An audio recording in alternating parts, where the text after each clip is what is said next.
Hello, it's time to noontime prayer. I brought the Adult Bible Study Guide of First Quarterly of 2025, titled God's Love and Justice. It has actually 13 lessons, the 1 through 13. Yeah, the God's love and justice.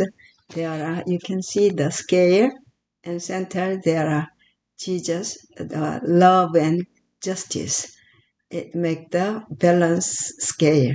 So Jesus is important of the make the balance where between God's love and God's justice. So what's the important about the God's love and justice? Let's go to check through the 1 through 13. Yeah, lesson 1.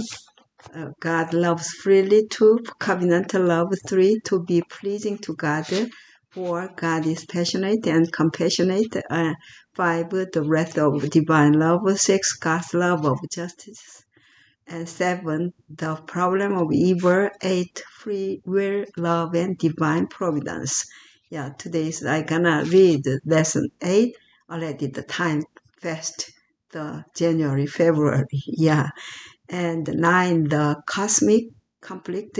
10, rules of engagement. 11, what more could I have done? 12, love and justice, the two greatest commandments. 13, love is the fulfillment of the law.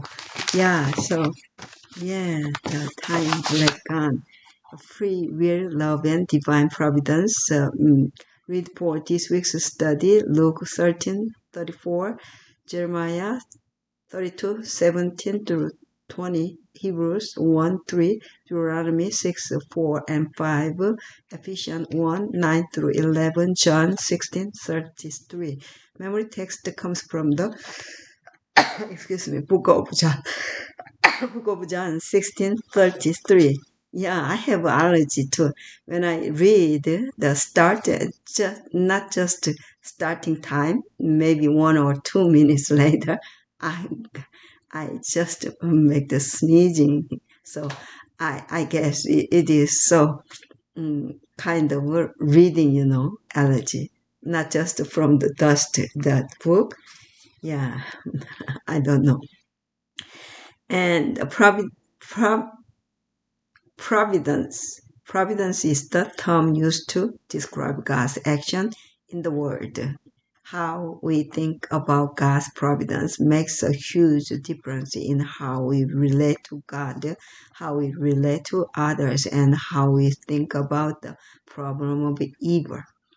The Christian hold various understandings of divine providence. Some believe that God exercises his power in a way that determines all events to happen just as they do. He even chooses who will be saved and who will be lost. In this view, people are not free to choose other than what God decrees. In fact, people who believe this way argue that even human desires are determined by God. In contrast, strong biblical evidence shows that God does not determine everything that happens. Instead, he grants humans free will even to the point where they and angels can choose to act directly against his will. The history of the fall of sin and of evil is a dramatic and tragic expression of the results of abusing this free will. The plan of salvation was instituted in order to remedy the tragedy caused by the misuse of free will. And there are Sunday, our sovereign God. There are the question. Think through the implications of any theology that attributes everything that happens to God's direct will. What kind of deep problems, especially in the context of evil, would such a theology create? And the second day, Monday, Pantocrator. Pantocrator means Almighty. Yeah, or powerful Lord God Almighty. For example, Revelation 11:17. Yeah, compare with the 2 Corinthians 6:18, Revelation 1:3, Revelation 16:14, Revelation 19:15, Revelation 21:22. Yeah, and the word translated Almighty, Pantocrator. Pantocrator literally means all powerful. So scripture also teaches that God wants to save everyone. For example, 1 Timothy 2:4 through 6, Titus 2:11, 2 Peter 3:9, Ezekiel 3:33:11. But not everyone will be saved. What does this fact teach about the reality of free will and the limits of God's power with beings granted free will?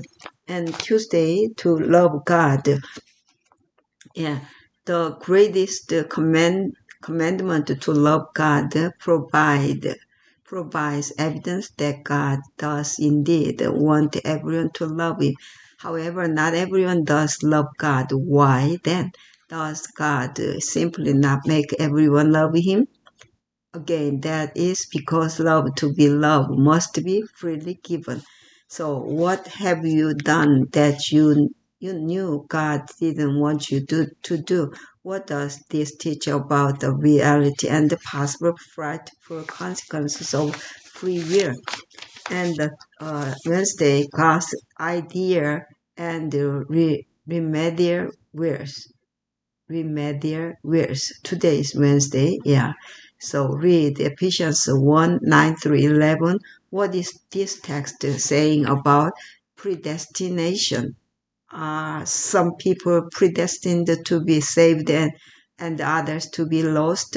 The Greek term translated predestination here and elsewhere in scripture, pro, pro, prohorizo, does not itself teach that God casually determines history.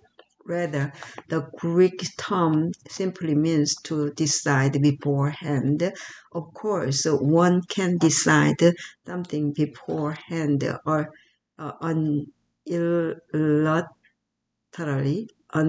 unilaterally, or one can decide something beforehand in a way that takes into account free decisions of others.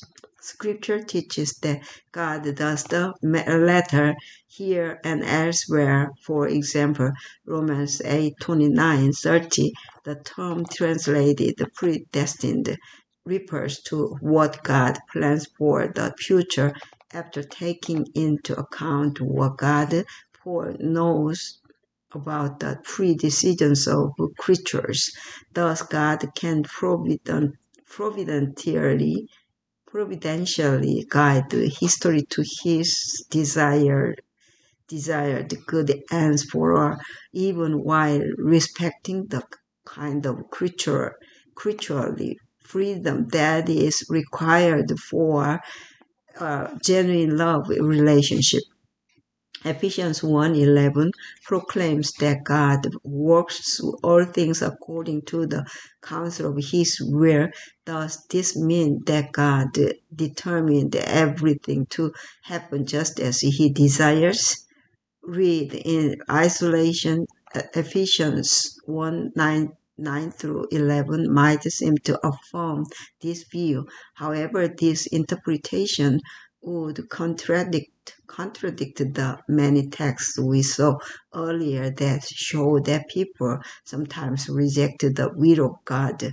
Luke 7:30 compared with Luke 13:34, Psalm 81, 11 through 14. If the Bible does not contradict itself, how can these passages be understood in a way that is consistent with one another? This passage makes perfect sense if one simply recognizes a distinction between what we might call God's ideal will and God's remedial will.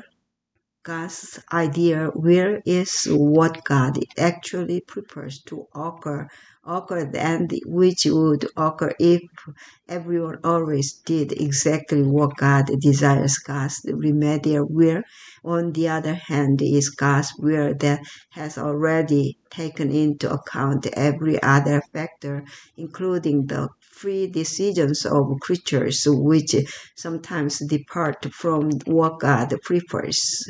Ephesians 1:11 appears to be referring to God's remedial will. So powerful is God's foreknowledge of the future that even knowing all the choices, including the bad choices that people will make, He can still work all things together for good. Romans 8:28. What comfort can you draw from this truth? And Thursday, tomorrow, I'm not. I'm going to my daughter's house, so I gonna play with my grandkids. So let's go to read the Thursday noontime prayer. Christ has overcome the world. If everything occurred according to God's idea, where there would never have been evil, but only the perfect bliss of love and harmony. Eventually, the universe will be restored to this perfect ideal will of God. In the meantime, God is working out His will in a way that takes into account the free decisions of His creatures. Yeah, already the 12 minutes, so I'm gonna stop on here. I'm gonna read on the evening, the nighttime prayer. So yeah. So the fact that we encounter suffering and trials does not mean that this is what God ideally wants for us. We must always keep in mind the big picture, the great controversy. However, we can be confident that while evil itself is not necessary for good, God can bring good even out of evil events. And if we trust God, God can use even our sufferings to draw us closer to Him and to motivate us to be compassionate and to care for others. Yeah, let's go to pray the Lord's Prayer. Our Father which art in heaven, hallowed be thy name. Thy kingdom come, thy will be done on earth as it is in heaven. Give us this day our daily bread, and forgive us our debts as we forgive our debtors. And lead us not into temptation, but deliver us from evil. For thine is the kingdom and the power and the glory forever and ever. Amen. Amen. Yeah, let's go together and through the noontime, through the nighttime, and through the sunset and sunrise for us. God gives every second. Every second He gives us everything. Yeah, so let's go together with God. May God bless all of you. Amen. Amen.